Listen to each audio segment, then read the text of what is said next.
तो हमारा डिस्कशन यहाँ पे ख़त्म हुआ था नहीं, और ये क्वेश्चन में पूछा गया था कि कोई बॉल अगर 8 मीटर पर सेकेंड में आता है, 8 मीटर पर सेकेंड में जाता है, तो find the magnitude and direction of change in momentum, है ना, magnitude and direction of change in momentum. और हमें मालूम है कि जो चेंज इन मोमेंटम है that is final momentum minus initial momentum, है कि नहीं।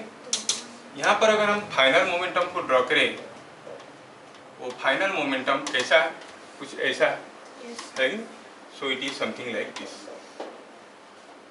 कितना है, it is mass into velocity 2 kg into 8, it is 16 metre per second. क्या एंगल में है ये, 45 डिग्री। हाँ, ये 45 मीटर पर सेकेंड में, हाँ सॉरी, ये kg metre per second, you are correct. 45 degree में गया 16 kg मीटर पर सेकेंड। और इनिशियल मोमेंटम क्या था, वो भी कुछ उतना ही था, 2 इंटू 18 16, है कि नहीं।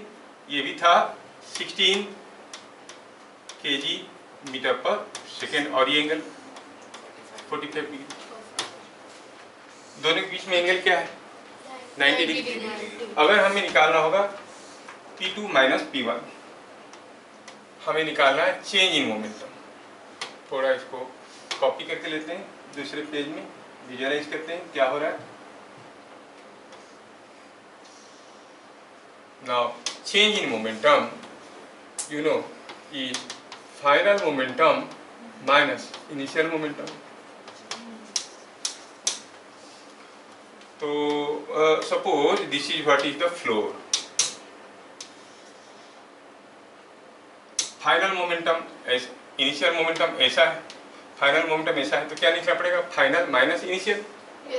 फाइनल माइनस इनिशियल, तो फाइनल के साथ माइनस इनिशियल जोड़ेंगे, तो फाइनल मोमेंटम हो गया ये वाला,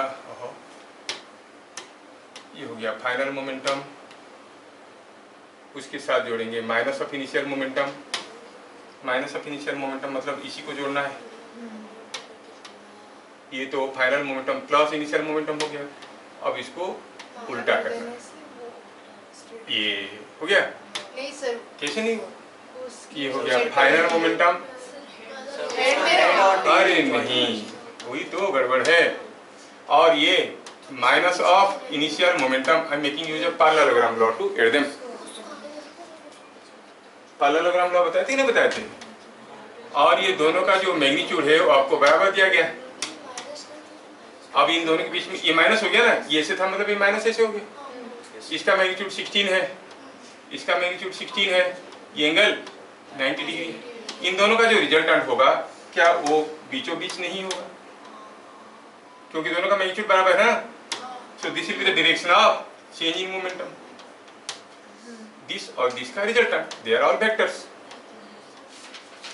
और मैग्नीट्यूड क्या हो जाएगा, अगर दो वेक्टर के बीच में एंगल 90 डिग्री है, रिजल्टेंट निकालने का तरीका क्या है, 16 का स्क्वायर, 16 का square whole over is 16√2 kg metre per second की डायरेक्शन में, away from the floor. Obvious है, कोई चीज आके टकराएगा तो उसके ऊपर फोर्स तो ऐसे ही आएगा। Change in momentum is in the direction of force. Sir वो माइनस p इनिशियल वाला उसका प्लेसमेंट तो गलत होगा ना। देयर आर टू लॉस, एक बताए थे ट्रायंगल लॉ, दूसरा बताए थे पैरेललोग्राम लॉ। ट्रायंगल लॉ से अगर जोड़ना चाहेंगे तो कैसे जोड़ेंगे इसको, ऐसे जोड़ेंगे ना यहाँ पे। हाँ वही बात तो वही हुआ। अरे मेरा कहने का मतलब है, अगर ये एक वेक्टर है उसके साथ ये वेक्टर को यहाँ पे जोड़ो, ये चीज निकालो, या फिर ये वेक्टर को आप यहाँ पे जोड़ो और एक पैरेललोग्राम बनाओ और फिर ये निकालो, ये भी तो बात एक ही हुआ ना। वही मैं बताने की कोशिश कर रहा था, ठीक है। तो ये आप लोगों को समझ में आया। We have understood momentum, change in momentum, ठीक है। If Tom and Jerry are running with same momentum, whose kinetic energy will be more, जिसका मास कम है उसका काइनेटिक एनर्जी ज्यादा हो, है कि नहीं। तो आज हम लोग पढ़ेंगे Newton second law for motion. Statement को पहले लिखते हैं। व्हेन फर्स्ट लॉ कहता है जब तक कोई एक्सटर्नल फोर्स नहीं आया तो क्या होगा। सेकेंड लॉ कहता है कि अगर एक्सटर्नल फोर्स आया, अनबैलेंस्ड फोर्स आया तो क्या होगा। व्हेन an external force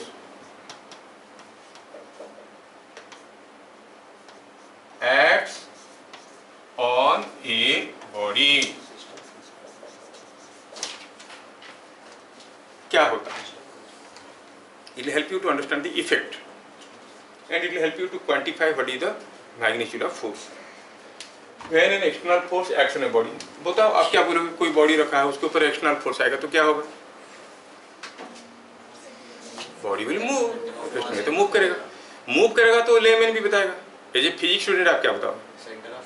नहीं, वो तो है सेंटर ऑफ मास में मूव करेगा, ठीक है। मूव करेगा मतलब वेलोसिटी होगा कि एक्सीलरेशन होगा कि क्या होगा।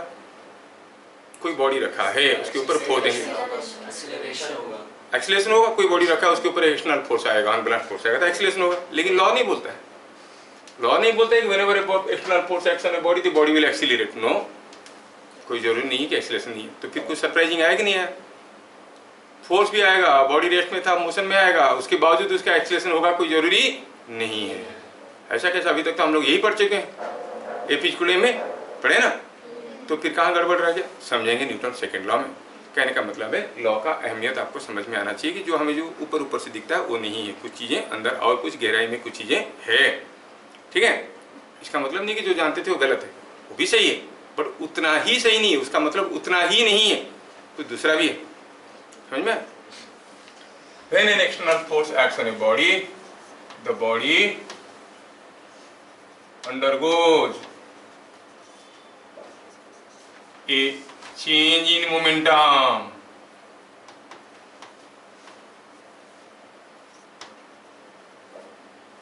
In the direction of external force. Body undergoes a change in momentum in the direction of external force such that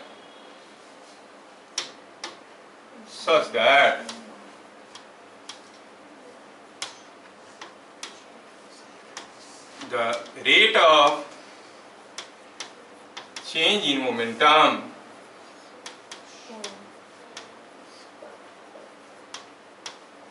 is equal to, कुछ बुक में लिखता है प्रोपोर्शनल टू और बाद में कहता है कांस्टेंट ऑफ प्रोपोर्शनलिटी 1 है, equal to the magnitude of force.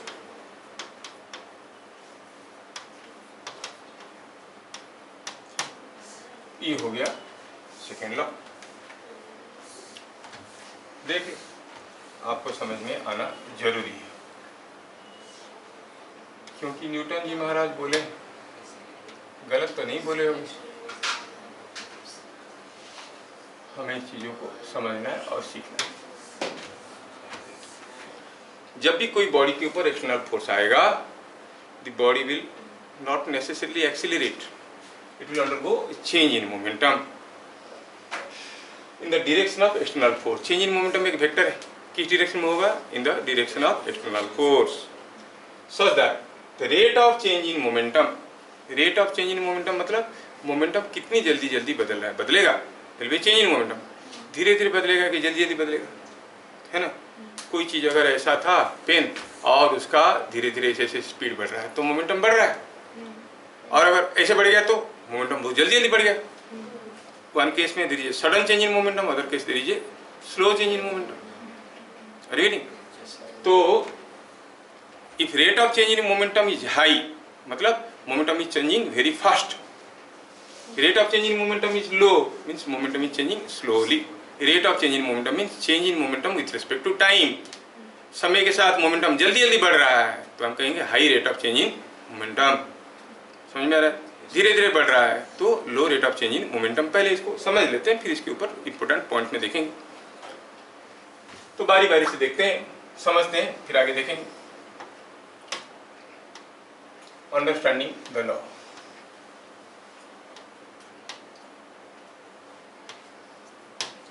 पहला हुआ, जब भी कोई बॉडी के ऊपर कोई एक्सटर्नल फोर्स आएगा the body will undergo change in momentum. अभी तक हम लोग काफ़ी एग्जाम्पल देख चुके हैं। जब कोई बॉल, हम लोग ऐसा एग्जाम्पल देखें, कोई बॉल गया किसी वॉल के साथ टकराया और वापस आया, तो यहाँ पर जब ये बॉल उड़ रहा था हवा में, उसके ऊपर कोई फोर्स नहीं था। जब टकराया तभी फोर्स आया, जब टकराया तब फोर्स आया। तो इस केस में कहाँ पे फोर्स आया? एग्जैक्टली एट दिस पोजीशन नहीं, इस पोजीशन में फोर्स आया। तो ठीक है, इस पोजीशन में जो फोर्स आया उस फोर्स को थोड़ा ऐसे समझाते हैं। बॉल जब टकराया तो उसके ऊपर एक फोर्स आया, मतलब फोर्स कैसे था? इस डायरेक्शन में। Change in momentum, have we not done questions in the previous class? It was away from the wall. तो इस केस में डेल्टा पी जो चेंज इन मोमेंटम था वो किस डायरेक्शन में होता था? It was like this,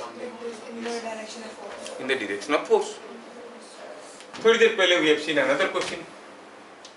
suppose here is a smooth floor, it is a smooth floor, there is no friction here, there is no friction here. कोई ball ऐसे आया और ऐसा गया। मैं आपको एंगल दिया था 45 डिग्री, किसी भी एंगल में आए, अगर ये थीटा में आए, थीटा में आए, तो आप कहोगे इसके ऊपर जो फोर्स आएगा वो फोर्स किस डायरेक्शन में आएगा? जब टकराएगा। कैसा फोर्स? ऐसा। तो चेंज इन मोमेंटम किस डायरेक्शन में आएगा? Change in momentum will be also like this, है कि नहीं?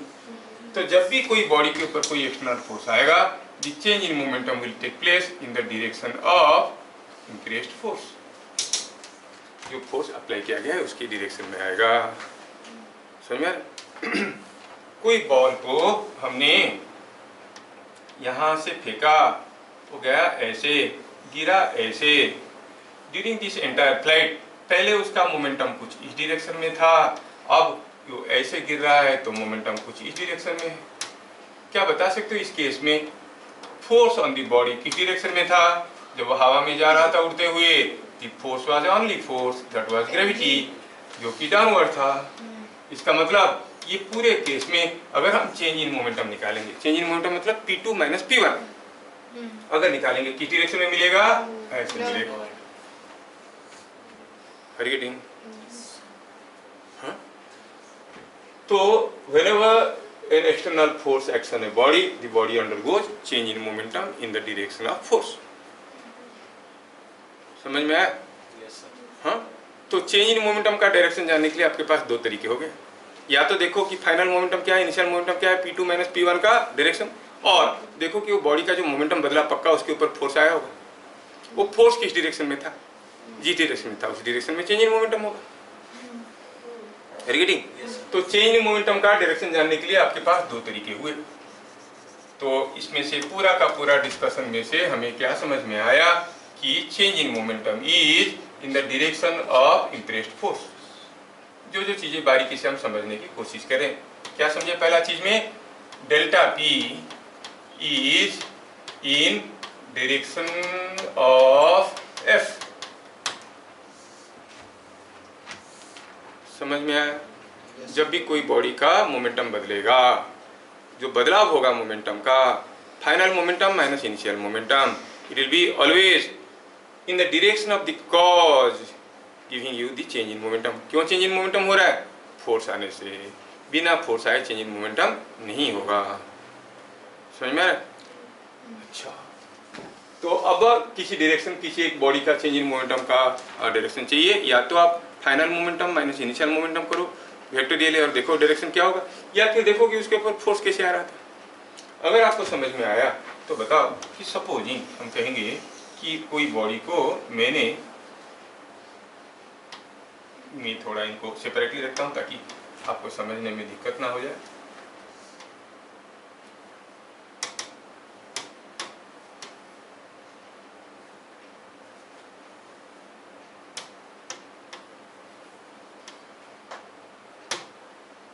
Suppose I say a body was thrown something like this.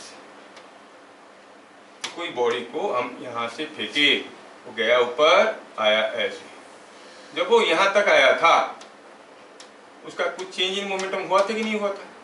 तो अब क्या बताओगे? What was the direction of change in momentum from A to B? क्योंकि उसके ऊपर फोर्स क्या था? डाउनवर्ड। तो आप कहोगे during this A to B motion, आप कहोगे the force was the force of gravity mg।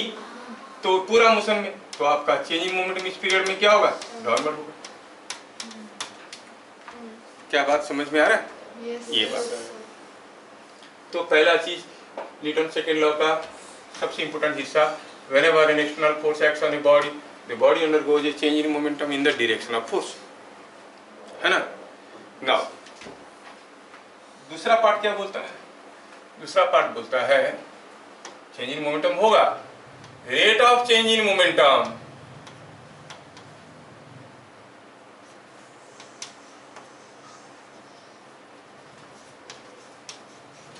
is equal to magnitude of force, magnitude of the impressed force, जो फोर्स अप्लाई किया गया है उसकी मैग्नीट्यूड के साथ बराबर है। लॉ को दो पार्ट में समझने की कोशिश कर, फिर गहराई तक जाएंगे। अभी ऊपर ऊपर से देख रहे हैं कि लॉ स्टेटमेंट क्या बोल रहा है, ठीक है। Rate of change in momentum मतलब कितना जल्दी जल्दी मोमेंटम बदल रहा है। ध्यान रहे कि rate of change in momentum का मतलब हुआ, rate of change in momentum का मतलब हुआ change in momentum per unit time. इसका मतलब हुआ change in momentum per unit time, जिसको आप कहो तो delta P by delta T ऐसे बोल सकते हो। जिसमें डेल्टा पी क्या है समझने की कोशिश करें। डेल्टा पी क्या है? Change in momentum. Delta T क्या है? That in the time where delta P is change in momentum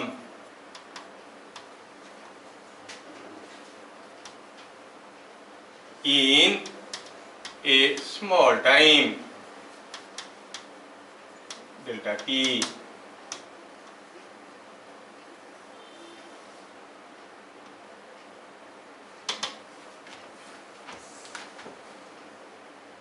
ठीक है, यस। मतलब किसी का मोमेंटम अगर जल्दी जल्दी बदल रहा है in a small time momentum changes by a large amount, तो आप कहोगे high rate of change in momentum, नहीं? तो आप कहोगे force is more, rate of change in momentum is equal to magnitude of the force. तो magnitude of the force जो है वो क्या है? Change in momentum per unit time. Magnitude of force is the change in momentum per unit time. मैं यहाँ पर magnitude की बात लिख रहा हूँ। तो मैग्नीट्यूड ऑफ फोर्स क्या हो गया? Change in momentum per unit time, delta P by delta T. Force का यूनिट वगैरह हम लोग डिफाइन करेंगे आगे, पहले तो समझ लो मीनिंग क्या है। क्या चीज समझ में आया? जैसे मान लो कि मैं आपको यहाँ पर दो केसेस दिखा रहा हूँ, सी द टू केसेस। ये मास m है, ये मास m है ना। ये मान लो 30 डिग्री है, ये मान लो 60 डिग्री है। ये दोनों मास को रेस्ट से छोड़ दिया गया। ये भी रेस्ट में था, ये भी रेस्ट में था, तो ये भी भागने लगेगा, ये भी भागने लगेगा। We neglect friction.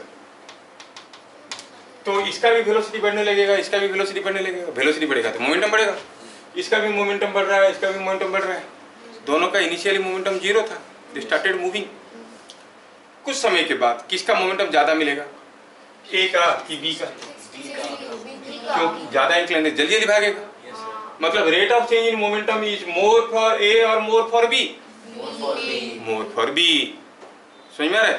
तो आप कहेंगे rate of change in momentum, rate of change in momentum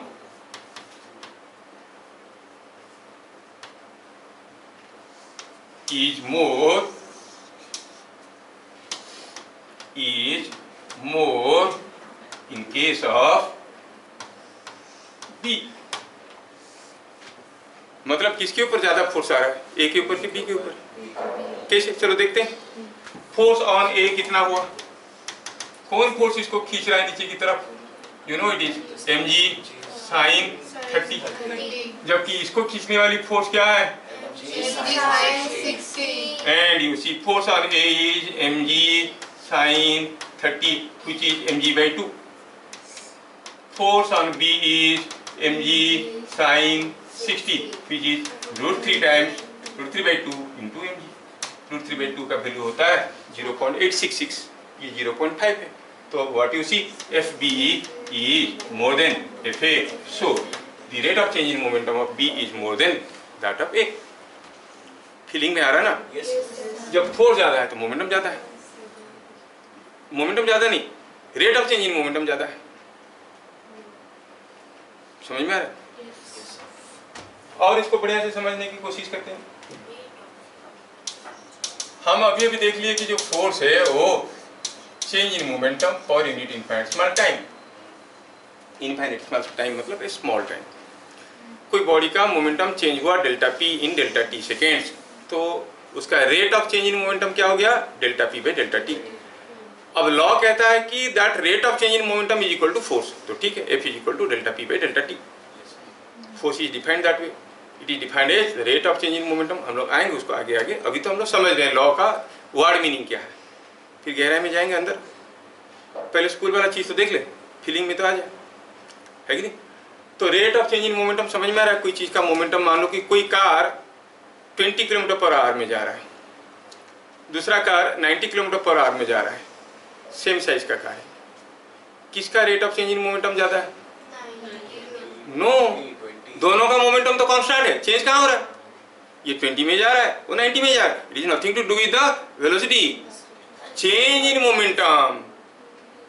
कोई कार 2 मिनट में अपना स्पीड को 20 किलोमीटर पर आवर से 90 किलोमीटर पर आवर किया, दूसरा कार उतने ही समय में अपना स्पीड को 20 किलोमीटर पर आवर से 60 किलोमीटर पर आवर किया।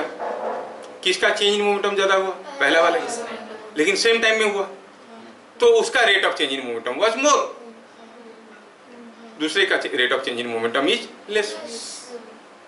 समझ में आ रहा है?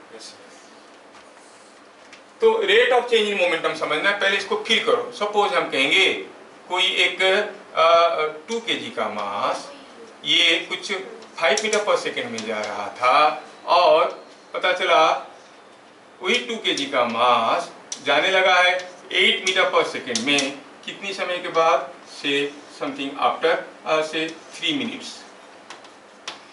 दूसरा केस में कोई 5 मीटर पर सेकेंड में जा रहा था, लेकिन अब जा रहा है वो 8 मीटर पर सेकेंड में, लेकिन इसका मास क्या था? सपोज था 4 kg और इसका ये 4 kg। सेम टाइम में ये दोनों मास सेम टाइम में अपना स्पीड को 5 से 8 बना दिए metre per second.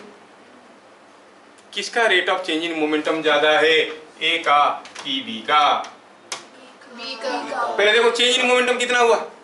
Change in momentum हुआ 10 था, 16 हो गया, 16 माइनस 10, इसमें 32 माइनस 20 12, तो चेंज इन मोमेंटम यहाँ पर 12 है, जबकि यहाँ पर कितना है? It is coming out to be 6। मतलब change in momentum is more in this case in the same time.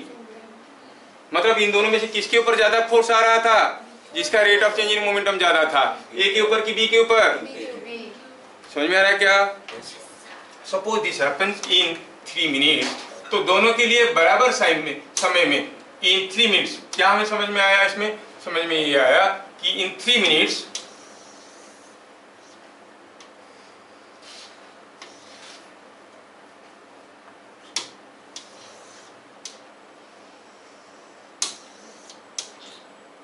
क्या समझ में आया? In 3 minutes delta P for A is 6 kg metre per second. कैसे 6 हुआ समझ में आया क्या? 2 into 8 16 minus 2 into 5 10। And delta P for B कितना हुआ? 32 minus 20 12 kg metre per second. तो rate of change in momentum delta P by delta T is more for B. So force on B must be more than force on A. क्या बात समझ में आ रहा है? Yes, sir. तो हम कहेंगे बी को ये हाल से ये हाल में लेने के लिए जो फोर्स चाहिए, ए को लेने के लिए जो फोर्स चाहिए, बी में ज्यादा फोर्स चाहिए। Rate of change in momentum, not talking about momentum, not talking about change in momentum, talking about rate of change in momentum. कितना जल्दी जल्दी मोमेंटम बदल रहा था। समझ में आ रहा है? Yes, sir. Suppose I give you another example. ये कोई एक ट्रक है, इसका मोमेंटम था 10,000 और 1000 kg मीटर पर सेकेंड, और फिर ये बन गया कितना? ये बन गया कितना? ये बन गया something like 1200 kg metre per second. कितना बन गया ये? 1200 kg मीटर पर सेकेंड। ये है 1200। ये कोई एक कार था जिसका मोमेंटम था something like 400 kg metre per second पहले, ठीक है। और ये इसका जो मोमेंटम क्या बन गया बाद में? ये बन गया suppose 1000 kg metre per second. इसका क्या बन गया? अब इसका मोमेंटम बन गया 1000 kg मीटर पर सेकेंड। पहले था 400, अब बन गया 1000 kg मीटर पर सेकेंड। इसको यहां से यहां तक जाने के लिए लगा समथिंग लाइक 2 मिनट, और इसको यहां से यहां तक जाने के लिए लगा समथिंग लाइक से 3 मिनट। ये है ए, ये है बी। किसके ऊपर ज्यादा फोर्स आ रहा है? Rate of change in momentum. Yes, sir. तो force on which one is more? B. चलो देखते हैं। डेल्टा पी फॉर ए कितना है? 1000 से 1200 हुआ तो इट इज 200, है ना। टाइम कितना है? टाइम दिया है 2 minute. Force on A is delta P A by delta T, तो it is 200 by 2 is 100 kg metre per second by minute. जैसे था वैसे लिखे, है कि नहीं? अब मिनट लिखने से हो सकता है आपको कंफ्यूजन हो रहा है, तो इसको सेकेंड कर सकते हैं, मिनट रहने दो, हमें अभी यूनिट्स में नहीं जा रहे। अच्छा, delta P for B, delta P for B क्या था? 600, और टाइम क्या लिया? 3 मिनट। तो delta force on B, force on B is equal to this by this. Is it not coming out to be 200 kg metre per second per minute? अब देखो तो किसके ऊपर ज्यादा फोर्स आया? ए के ऊपर कि बी के ऊपर? बी के ऊपर, क्योंकि rate of change in momentum of B is more. समझ में आ रहा है? So don't look at the momentum, don't look at the change in momentum, look at the rate of change in momentum, that will define the force. क्या बात समझ में आ रहा है? Yes, sir. This way you understand. Practically समझते हैं थोड़ा। सपोज आपने किसी एक छत से कूदा, ये है 20 यूबी का कूदने वाला, और ना आए देखा ना बाएं देखा, सीधा कूद गया नीचे। दूसरा है कोई intelligent which is not mysterious, something simple, तो वो क्या किया? जब कूदा देखा कि अरे कूदेंगे तो यहाँ पर इधर लीजिए हीप ऑफ सैंड, क्या हीप ऑफ सैंड। अब ये कूदा तो यहाँ से, तो कैसे गिरा? ये ऐसे, है कि नहीं? अब सोचो, ये है ए, गिरा ऐसे, और ये भी गिरा ऐसे। जब वो यहाँ पे आया, उसके पांव बालू में धंस गया, फिर C slows down and then strikes. A और बी में से दर्द किसको ज्यादा होगा? ए को। क्यों? क्योंकि जब ये, बढ़ रहा है। क्योंकि उसका टाइम जबकि कम है। मान लो दोनों बराबर मास के हैं, बराबर हाइट से गिर रहे हैं, मतलब ये जब यहाँ पर पहुंचेगा मान लो तब उसका वेलोसिटी भी था, तो ये भी जब गिरेगा तब भी उसका वेलोसिटी भी था। Yes, sir. Yes sir. अब दर्द क्यों हो रहा है? Because of the force. Yes, sir.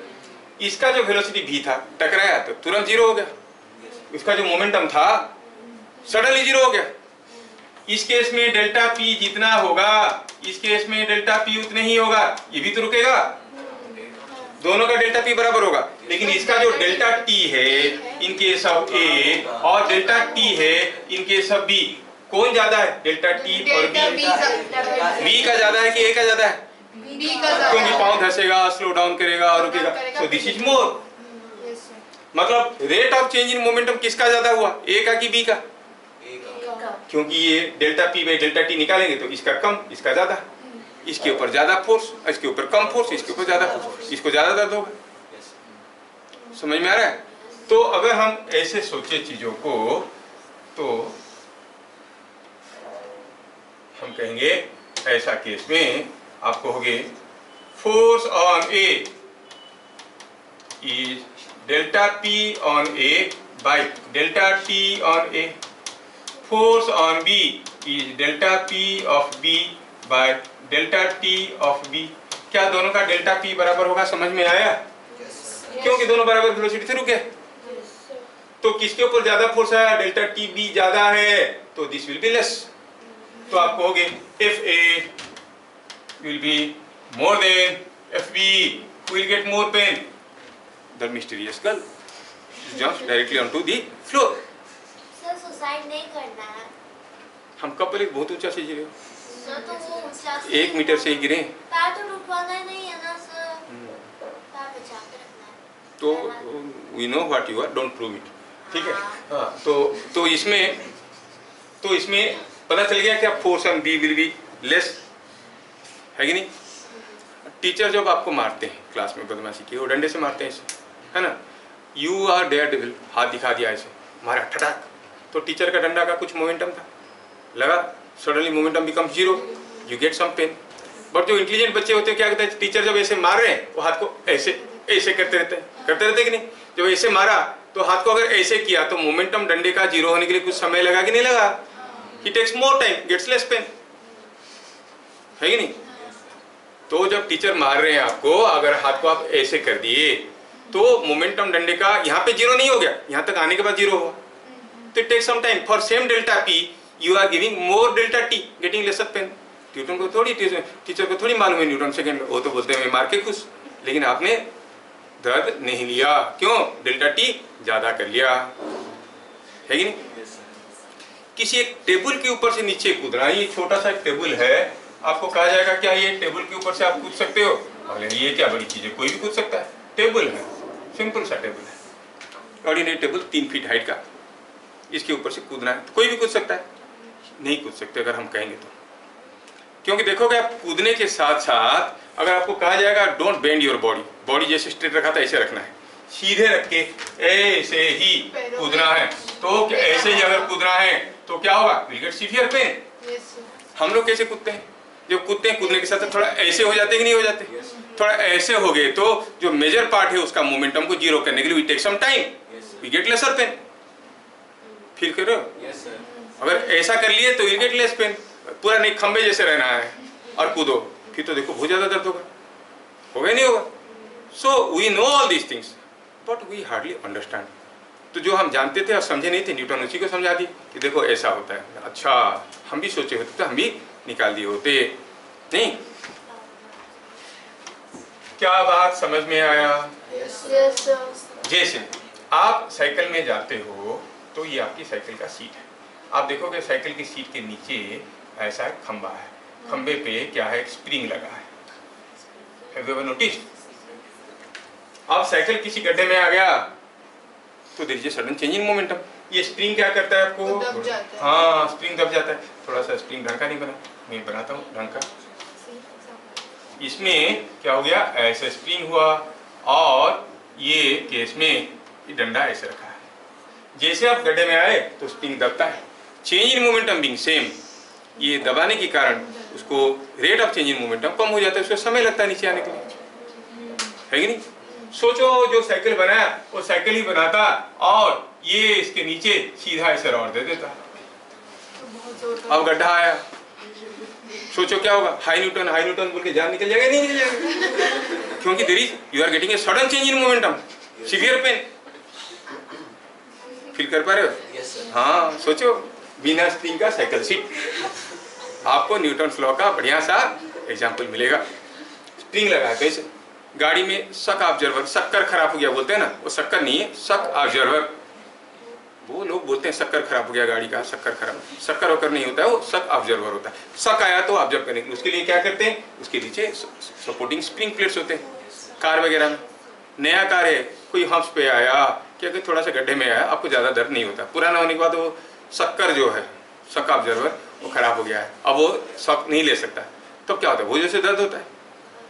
तो ये क्वेश्चन आता है, why shock absorbers are fitted to cars to reduce momentum, reduce change in momentum, to reduce rate of change in momentum, to reduce rate of change in momentum. Shock observers are fitted to cars to reduce rate of change in momentum.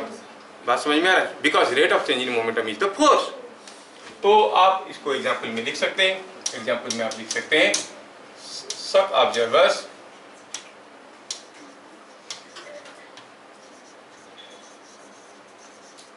are fitted in cars to reduce the rate of change in momentum.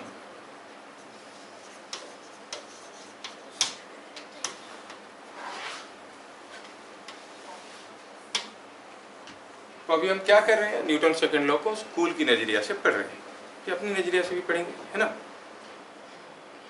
क्या ये चीजें समझ में आया? हाँ? अच्छा, अभी हम देखें कि rate of change in momentum is force, और जो दर्द देता है वो फोर्स है। अब स्कूल की नजर से अगर देखेंगे, by relation between force and acceleration. By Newton's second law,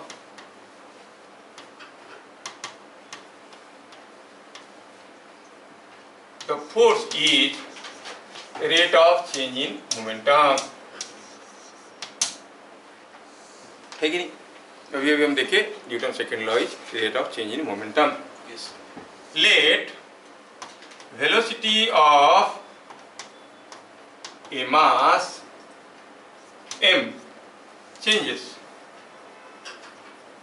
from v1 to v2 in a small interval of delta t seconds. यहाँ पर dt लिखने के बजाय मैं डेल्टा t लिखता हूँ, ठीक है? तो आप क्या कहोगे, उसका इनिशियल मोमेंटम क्या था? इनिशियल मोमेंटम था mv1, फाइनल मोमेंटम क्या था? mv2, और चेंज इन मोमेंटम क्या था? Delta p.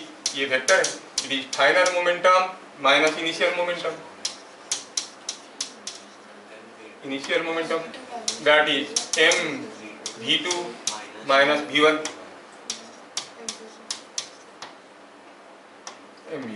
mv2 minus mv1. चलो ठीक है, क्यों लिख रहा हूँ? क्योंकि स्कूल वाले तंग करते हैं. इट इज mv2 माइनस v1. तो फोर्स क्या हो गया? Delta p by delta t which is equal to mv2 minus v1 by delta t. है कि नहीं? Yes. है ना? If A is acceleration, then A क्या है? v2 minus v1 by time. है कि नहीं? तो F is equal to m into A. School वाले इसे पढ़ाते हैं, है ना? स्कूल वाले की नजर से देखें. यहाँ पर एक चीज हम लोग फिक्स रखें कि जो बॉडी मूव कर रहा है उसका मास कांस्टेंट है. मान लो कोई रॉकेट को फेंके ऊपर, जैसे जा रहा है ऊपर वो अपना गैस तो एडजस्ट कर रहा है, क्या उसका मास कांस्टेंट है? No, sir, mass will- in that case you can not say F is equal to ma, Yes, sir. There F is not equal to ma। because m is constant. Suppose किसी एक magnet को आप रास्ते पे खींचते हुए लेके जा रहे हो कांस्टेंट वेलोसिटी में, उसके बावजूद आयरन डॉट्स उसके साथ चिपकते जा रहे हैं, मास बदल रहा है कि नहीं बदल रहा है? Yes, sir. तो मोमेंटम बदल रहा है कि नहीं बदल रहा है? Yes. क्या एक्सीलरेट कर रहा है? कांस्टेंट वेलोसिटी में ले रहे हो तो नहीं कर रहा है। तो force is not always equal to mass into acceleration, it is equal to mass into acceleration only when the body has a fixed mass m। और बॉडी का मास बदल रहा है तो चीजें बदल रही हैं, ठीक है। तो आएंगे हम लोग, अगर मास बदल रहा होगा तो कैसे निकालेंगे फोर्स। लेकिन किसी भी केस में force is rate of change in momentum, समझ में आ रहा है? जैसे आप मैग्नेट को खींचते हुए ले जा रहे हो, वेलोसिटी कांस्टेंट हो सकता है उसका, लेकिन मास बदल रहा है तो चेंज इन मोमेंटम हो रहा है। Charge change in momentum by time will give you the force to be applied on the magnet, समझ में आ रहा है? Yes, sir. तो फोर्स लगेगा तो कोई चीज एक्सीलरेट करेगा, कोई जरूरी नहीं। मान लो कि हम कहेंगे कि here is A suppose A heap of rope, यहाँ पर रस्सी रखा गया है ऐसे ढेर सारा, पूरा का पूरा रस्सी रेस्ट में, आप इसको पकड़ के खींचे और कांस्टेंट वेलोसिटी में खींचे। कांस्टेंट वेलोसिटी में मतलब कोई एक्सीलरेशन तो है नहीं, कोई एक्सीलरेशन नहीं है, तो इसका मतलब क्या उसके ऊपर फोर्स नहीं चाहिए? सोचो तो, जैसे आप खींचोगे जो निकल जाएगा वही तो मूव करेगा, बाकी तो बैठा हुआ है कि नहीं? जो हिस्सा इसका निकल जाएगा वही मूव करेगा, बाकी बैठा हुआ है। और जो मूव कर रहा है उसका मास धीरे धीरे बढ़ रहा है कि नहीं बढ़ रहा है? और ज्यादा ज्यादा रस्सी निकले जा रहा है तो मास भी तो बढ़ रहा है उसका, मोमेंटम तो बढ़ रहा है। So you need a force though there is no acceleration. Are you getting? Yes, sir. इसलिए मैं बताया कि जब भी कोई फोर्स आएगा बॉडी एक्सीलरेट करेगा, ऐसे न्यूटन नहीं बोले हैं। लेकिन जबकि हम लोग समझ चुके हैं कि फिजिकल एम में फोर्स आएगा तो बॉडी एक्सीलरेट करेगा, नो, वो स्कूल लेवल का है। अगर बॉडी का मास कांस्टेंट है तो फिर आप कहोगे कि उसका एक्सीलरेशन होगा। और अगर मास कांस्टेंट नहीं है, मास बदल रहा है, तो फिर वेलोसिटी कांस्टेंट होते हुए भी फोर्स हो सकता है, एक्सीलरेशन जीरो होते हुए भी फोर्स हो सकता है, समझ में आ रहा है? Because the mass is changing. So a body under influence of a force will undergo change in momentum but not necessarily acceleration. If its mass is constant it will accelerate, if mass is changing it will undergo change in momentum, accelerate करेगा कोई जरूरी नहीं है। इसलिए law में नहीं लिखा गया कि whenever an external force acts on a body the body undergoes acceleration, no no no, it undergoes change in momentum। क्या बात समझ में आ रहा है? Yes, sir. हाँ, उसके गहराई में जा रहे हैं हम लोग धीरे धीरे, समझ में आ रहा है ना चीजें? Yes, sir. ये बात है। खैर आपको ये चीजें धीरे धीरे समझ में आने लगा है कि whenever an external force acts on a body, the body undergoes change in momentum in the direction of the impressed force। नहीं? और पूछा है कि rate of change in momentum is equal to magnitude of the force। तो अगर आपको change in momentum force निकालना है, आपके पास दो तरीके हैं, या change in momentum निकालना है तो दो तरीके हैं, है ना? चलिए अब हम अपने तरीके से समझने की कोशिश करते हैं what we understood out of this.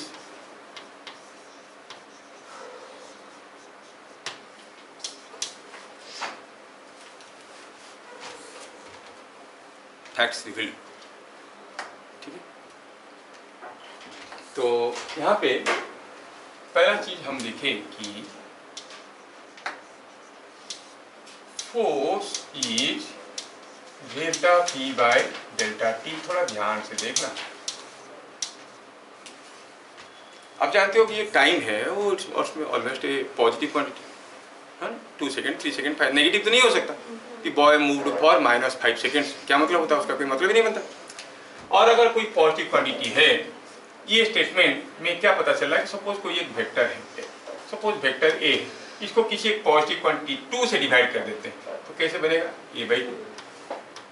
तो क्या बदल जाएगा? मैग्नीट्यूड की डायरेक्शन, मैग्नीट्यूड डायरेक्शन तो वही रहेगा ना। Yes, sir. मतलब डेल्टा पी का जो डायरेक्शन है, delta P by delta T का वही डायरेक्शन है। Yes, sir. Delta P by delta T क्या है? फोर्स। Force. तो force is in the direction of delta P, that is what Newton second law says. Yes, sir. The force is in the direction of delta P.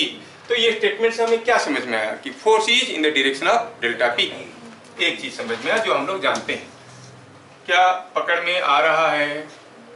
ये तो आपको हो गए F is in direction of delta P. हाँ, Newton law को mathematically हम ऐसे लिख सकते हैं। और क्या समझ में आया? डेल्टा पी जो है वो कितना है? It is force into time, force into delta T. इसका मतलब क्या है? इसका मतलब ये हुआ कि whenever a force acts on a body, the body undergoes a change in momentum. इसका मतलब हुआ when a force acts on a body for delta t seconds, whenever a force F acts on a body for delta t seconds, the change in momentum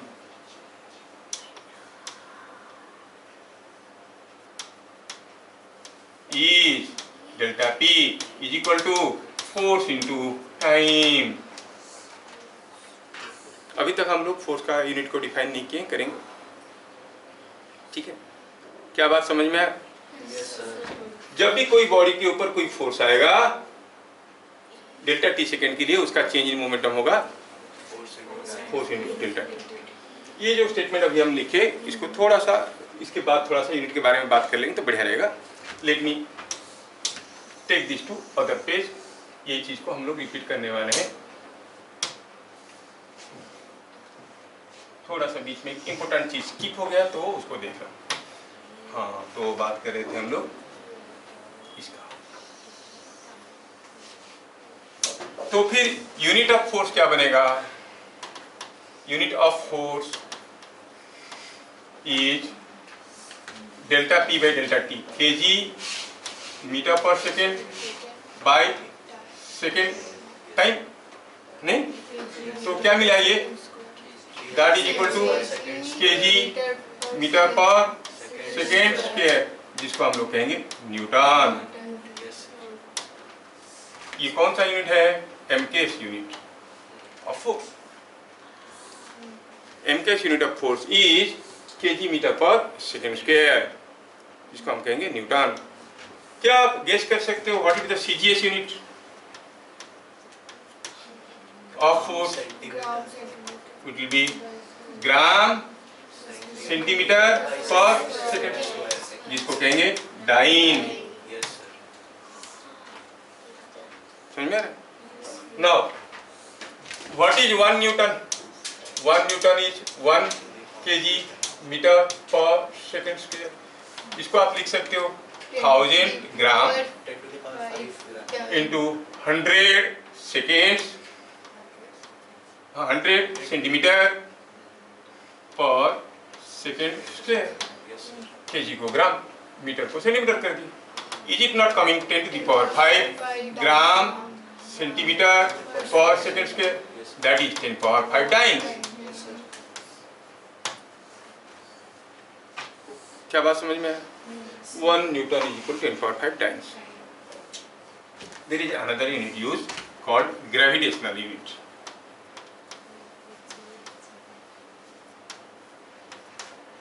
जिसको हम KGF लिखते हैं, KG force. ठीक है,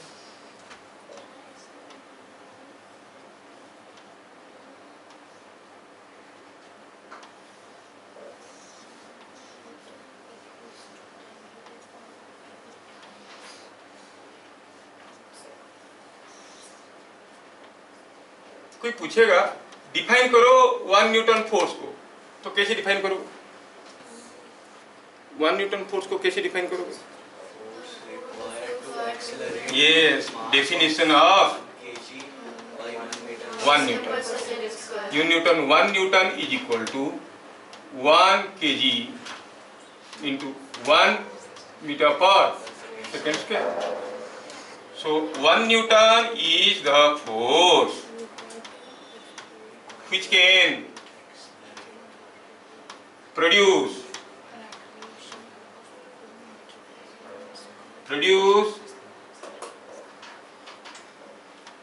an acceleration of 1 meter per second square in a mass of 1 kg। 1 Newton को समझने की ये हो गया तरीका। समझ में आया? कोई पूछेगा कि what is the gravitational unit, हम लोग लिख रहे थे तो उसको थोड़ा इसके बारे में लिखेंगे। नेक्स्ट यूनिट क्या था? ग्रेविटेशनल यूनिट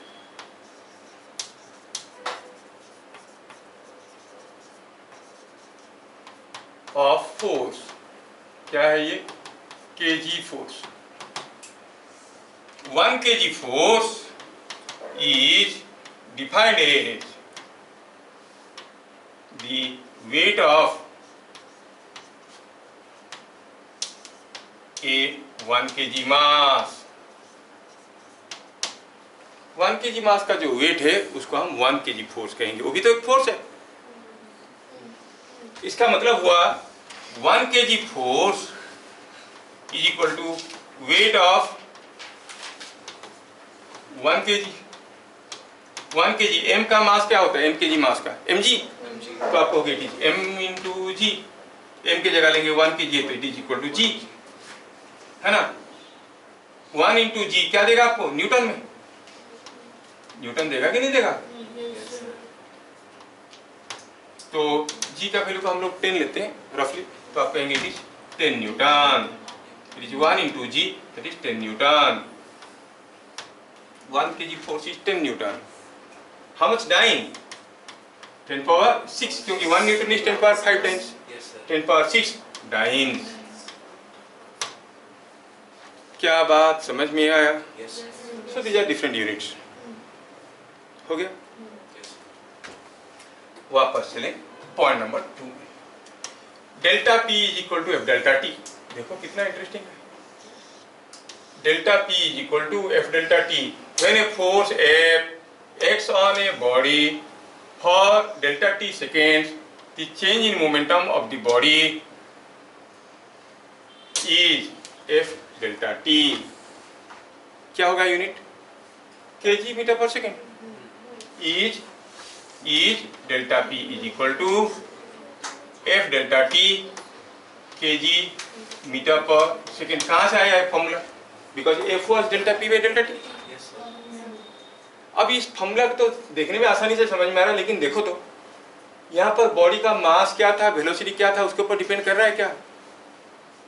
कितनी मास था, क्या वेलोसिटी था, वो डिपेंड नहीं करता है।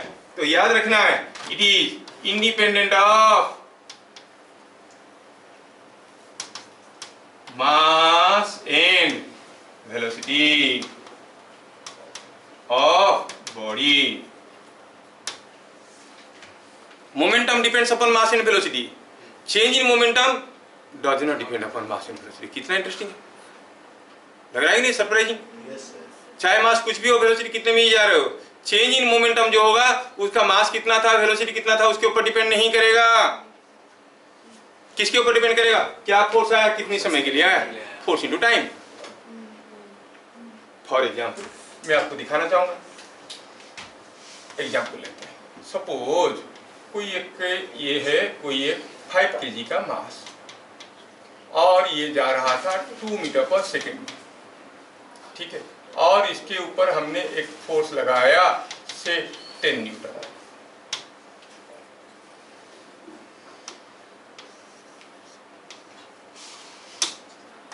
Let force is applied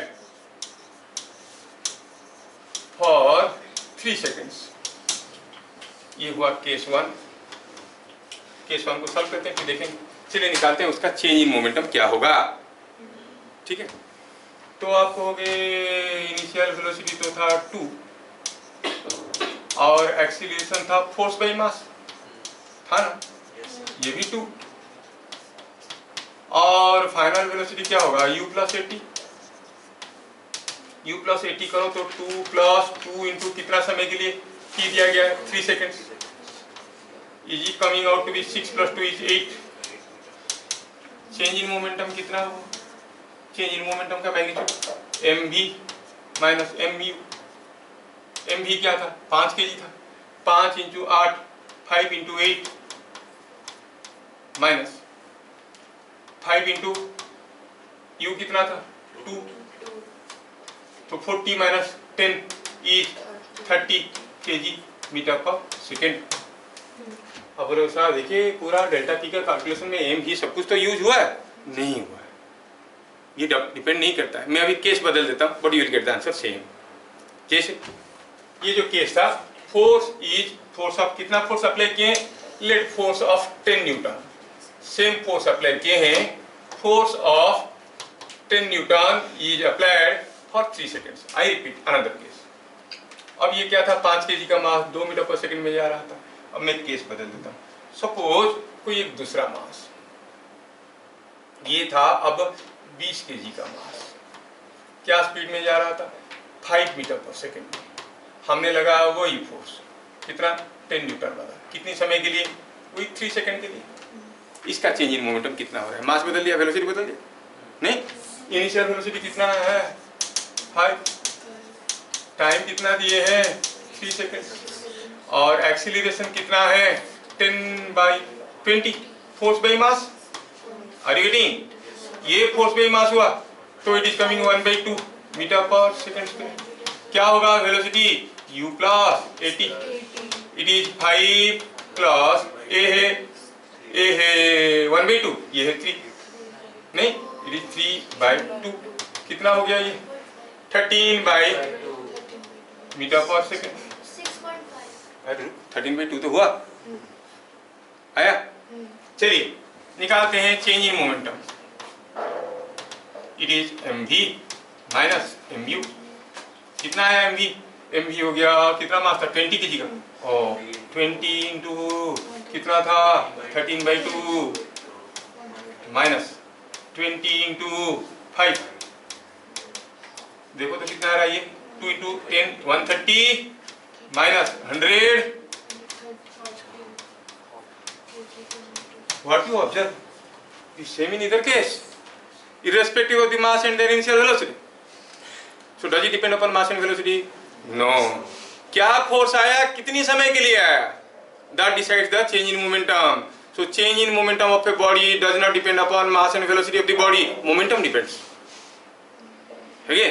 Change in momentum नहीं डिपेंड करता, किसके ऊपर डिपेंड कर रहा है, कौन सा फोर्स आया, कितनी समय के लिए आया। कोई बोलेगा चलो प्रूव करके दिखाओ कि change in momentum does not depend upon force, चलो करके दिखा देते हैं, प्रूव इट, प्रूफ करते हैं। Let a mass m was moving with speed u, a force F acts on it for t seconds। ठीक है, चेंज इन मोमेंटम निकालना है, तो आपका एक्सीलरेशन क्या हो जाएगा, force by mass, final velocity क्या हो जाएगा u प्लस 80, u तो u है, a क्या है F/m इंटू t, तो फाइनल मोमेंटम क्या हो जाएगा, फाइनल मोमेंटम हो जाएगा mu into plus plus plus ft। कैसे, इट इज mv ना, इज नॉट इट mv, कौन mv था, कौन mv था, हाँ फाइनल मोमेंटम। इनिशियल मोमेंटम क्या था, it was mu, change in momentum कितना है mv माइनस mu, देखो तो क्या आया mv हो गया, ये ft कैसे हुआ समझ में आया ना, m मल्टीप्लाई कर दिए m into v, m multiply कर दिए v के साथ हुआ mu plus ft, mv minus mu क्या आया, m चाहे कुछ भी हो v चाहे कुछ भी हो, सारे तो कैंसिल हो रहे हैं। Change in momentum is force into time. क्या बात समझ में आ रहा है, ये चीज को पकड़ना है। Change in momentum does not depend upon mass and velocity. It depends on what force is acting, how long it is acting. समझ में आ रहा है? बढ़िया। तो चेंज इन मोमेंटम निकालने के लिए हमारे पास अभी ढेर सारे तरीके हो गए। ये तो आप final momentum minus initial momentum कर सकते हो, और you can see if you can discover the force acting on it and for how much time it is acting, force into time will also give you change in momentum। ठीक है, change in momentum का जो unit है ये क्या होता है, kg metre per second. Momentum minus momentum नहीं, metre minus metre will be metre, तो momentum minus momentum KG metre per second, जिसको हम अदरवाइज एफ इंटू टी कहते हैं ना, इसको कभी कभार हम लोग न्यूटन सेकेंड में भी कह सकते हैं, फोर्स इंटू टाइम। तो change in momentum is also given by newton second. KG metre per second कहने से पूरा सही है, न्यूटन सेकेंड कहते हैं। समझ में? कुछ बुक्स में चेंज इन मोमेंटम को इम्पल्स बोलते हैं, इम्पल्स नहीं, इम्पल्स इज समथिंग डिफरेंट। जब कोई बॉडी के ऊपर हम कोई फोर्स लगाते हैं, जैसे ये पेन रखा है, इसको अगर मैं फोर्स लगा के ढकेल के लिया तो it is undergoing change in momentum, और अगर मैं इसको ऐसे मार दिया तो it go undergoes A sudden change in momentum, because the force is acting for a very small time. When the force acts on a body for a very small time, it undergoes a sudden change in momentum. That sudden change in momentum is called impulse. Impulse क्या है? Sudden change in momentum. और impulse को ordinary change in momentum से differentiate करने के लिए change in momentum को हम kg मीटर पर सेकंड में लिखते हैं और impulse को न्यूटन सेकंड में लिखते हैं, जबकि दोनों चीज बराबर है। क्या बात समझ में आया क्या? हाँ, तो क्या कहेंगे? When a force acts on a body for a very small time, the body undergoes a sudden change in momentum,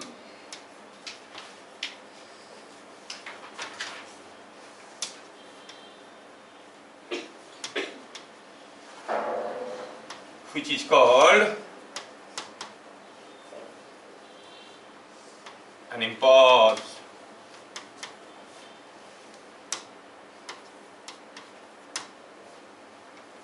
इसका यूनिट क्या लेते हैं हम लोग? जब इंपल्स की बात आएगा हम कहेंगे इसको न्यूटन सेकेंड। मैं तुमको ढकेलते हुए ले लिया, आई अप्लाइड ए फोर्स, एक बॉक्सिंग मारा तो I give a impulse, impulsive blow, है कि नहीं? तो इंपल्स को डिफाइन करने के लिए हम केजी मीटर पर सेकेंड लिख सकते हैं, चीज बराबर है, लेकिन डिफाइन करने के लिए न्यूटन सेकेंड है। ठीक है, ऐसे बोलते हैं। तो लगे हाथ हमें क्या क्या चीज समझ में आया? Delta P is in the direction of force, rate of change in momentum is equal to magnitude of force, ये पहला पॉइंट था। दूसरा पॉइंट में आया कि change in momentum is force into time. Change in momentum is independent of mass and velocity. What force is acting, for how much time it is acting, that decides the change in momentum.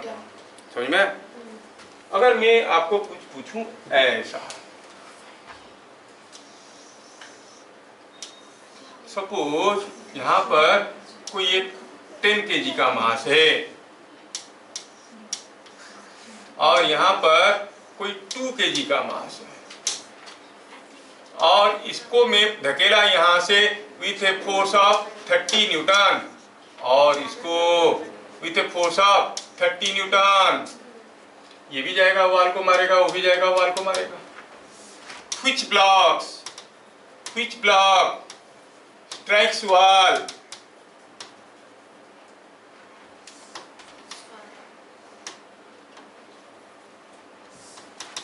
in less time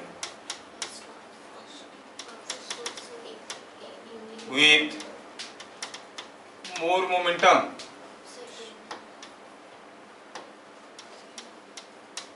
कौन सा block ज्यादा momentum में मारेगा wall को? हैं, ज्यादा momentum में मारेगा। चलो सोचते हैं, कौन जल्दी जाके मारेगा? सबको जानते हैं 2 kg है तो सबको मालूम है, जो कभी स्कूल नहीं गया तुम्हारा। इसका आंसर क्या हो गया? 2 kg। किसका, कौन ज्यादा मोमेंटम में मारेगा? देखो देखो, दोनों का इनिशियल मोमेंटम बराबर था, जिसका फाइनल मोमेंटम ज्यादा होगा उसका चेंज इन मोमेंटम ज्यादा है। बात समझ में आ रहा है? दोनों का इनिशियल मोमेंटम 0 था, फाइनली जिसका मोमेंटम ज्यादा होगा, फाइनल माइनस इनिशियल होता है चेंज इन मोमेंटम, तो जिसका फाइनल मोमेंटम ज्यादा होगा उसका चेंज इन मोमेंटम ज्यादा होगा। किसका ज्यादा मोमेंटम में मारेगा, मतलब किसका चेंज इन मोमेंटम ज्यादा हुआ?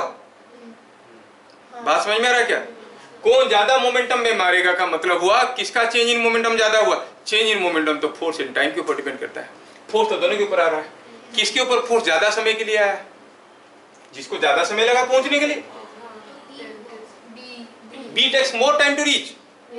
That means the force of same 30 Newton was acting on B for a longer period. So change in momentum of B will be more. 10 kg ज्यादा मोमेंटम में मारेगा, जबकि 2 kg मारेगा जल्दी आके लेकिन कम मोमेंटम में। क्या बात समझ में आ रहा है? बाहुबली 2 देखे हो तुम लोग?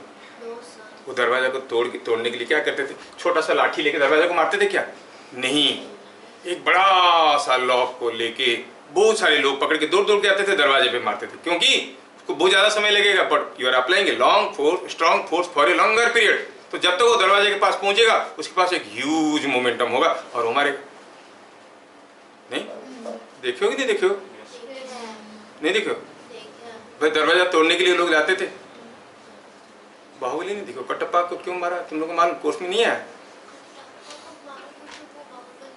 बाहुबली को क्यों मारा कटप्पा? क्योंकि वो बाहुबली को कुछ समझ में नहीं आता था, समझ में इसलिए मारते। तुम लोग कुछ समझ ही नहीं पाते। समझ में आ रहा है? अरे मैं क्या बोला समझ में आया कि नहीं? वो दरवाजा को तोड़ने के लिए वो देखोगे बहुत सारे लोग एक मोटा सा लकड़ी को ऐसे उठा के, ढेर सारे लोग ऐसे पकड़ के इसको भागेंगे और जाके वो दरवाजा पे इसको ऐसे मारेंगे। देखे ना इतना बड़ा, अब इसको तोड़ना, इतना मोटा वजनदार चीज को लेने की क्या जरूरत था? वो लोग चाहे तो ऐसे पतला सा डंडा को लेके भी भाग सकते थे, है कि नहीं? फोर्स सेम होते हुए भी मास कम होने के कारण जल्दी पहुंच जाएगा। मोमेंटम कितना होगा? थोड़ा सा।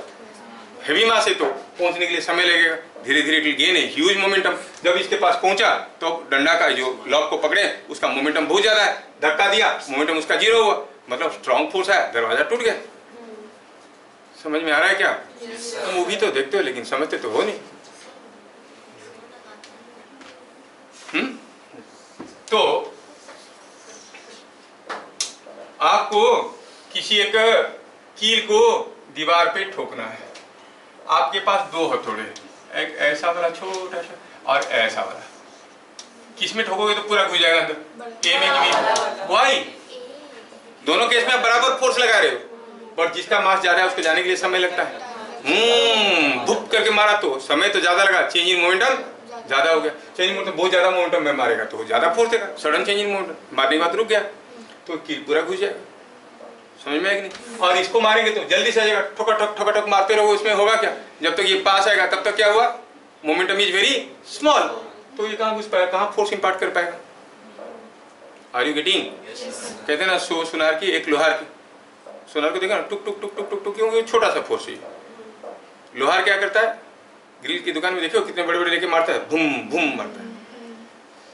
मेरा कहने का पीछे मेरा मकसद ये था, तुम लोग क्या समझे क्या मालूम? पहले ये जो चीज जाके ये जो 2 kg का है, ये भी यहाँ पे पहुंचेगा, ये भी यहाँ पे पहुंचेगा, कौन ज्यादा टाइम लेगा? T1 will be more और T2 will be more? T2 will be more. That means on this 10 kg the same force is acting for a longer period. Change in momentum of 10 kg is nothing but 30 T2, जबकि change in momentum of 2 kg is 30 T1 and T2 is more. So change in momentum of 10 kg will be more. It will be striking the wall with greater momentum. Greater momentum टकरा के रुक गया तो again it will impact force. आगे चल के पढ़ेंगे कौन ज्यादा काइनेटिक एनर्जी में पहुंचेगा, दोनों का बराबर हो जाएगा। Again change in kinetic energy doesn't depend upon mass and velocity. वो आने दो, समय को आने दो, फिर देखेंगे। हम लोग हाफ एमपीज करने ही वो सब तो स्कूल में पढ़ाते हैं, हम लोग पढ़ेंगे। कोई मतलब नहीं क्या फोर्स आया, कितना दूर तक आया, वो डिसाइड करेगा चेंज इन काइनेटिक एनर्जी। क्या फोर्स आया, कितनी समय तक आया, वो डिसाइड करेगा चेंज इन मोमेंटम। बाकी वो जो फॉर्मूला है वो सारे स्कूल वालों का लुढ़ करने वाला है, समझ में आया? देखेंगे वो तब समय आएगा, तब देखेंगे। क्या ये चीज समझ में आया? तो which with more momentum कौन मारेगा? आंसर में क्या बोलेंगे? आंसर हुआ 10 kg। क्या ये बात समझ में आया? सबको समझ में आया? Yes, sir. तो आपको इस क्वेश्चन का आंसर देना है। यहाँ पर 2 वाल है, एक जैसे वाल है, दोनों वाल है फिक्स्ड है, एक जैसे वाल है,